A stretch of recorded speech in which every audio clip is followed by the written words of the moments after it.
দিদা তুমি আজকে কি দিয়ে ভাত খাচ্ছ? এই যে পালং শাকের বড়ি দিয়ে আলু বেগুন দিয়ে বড়ি দিয়ে ঘন্ট, হ্যাঁ আর এই যে কুয়াশ, হ্যাঁ সোয়াবিন, ও কড়াইশুটি, ও হ্যাঁ হ্যাঁ। টমেটো, আর ধনেপাতা দিয়ে ও আর জিরা ফোড়ন দিয়ে সবজি। এই ডালটা কি দিয়ে বানালা? আর ডালটা তো মুসুরি ডাল। ও সেই মুসুরি ডাল খেতে। আর এই যে ছোট আলু ভাজা, 4 ফাল্টি করে ছোট ছোট আলুগুলা। আচ্ছা আমি শাক দিয়ে ছাড়া খেতে পারছি না। আমি আগে শাক দিয়ে খাবো, কখন খাবো লোভ সামলাতে পারছি না।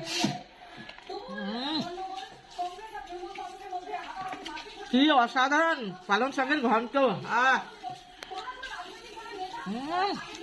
দারুণ। আর একটু বড়ি সোয়াবিন এগুলো একটু 5 মিশালি সরকারিতে সোয়াবিনটা দিলে না টেস্টি হয় এটাতে। হ্যাঁ সেই একদম লেগে আছে বন্ধুরা। সরকারিটা সেই হয়েছে। দারুণ দারুণ হয়েছে দুপুরে। ডালটা খেয়ে দেখাবো বন্ধুদেরকে আরেকবার। তো মুখে মনে হচ্ছে ডাল, মুসুরি ডাল। ও সেই টেস্টি। এরকম করে গরম ভাত, ডাল, ভাজা, শাক, ও কি খাওয়া, অসাধারণ খাওয়া।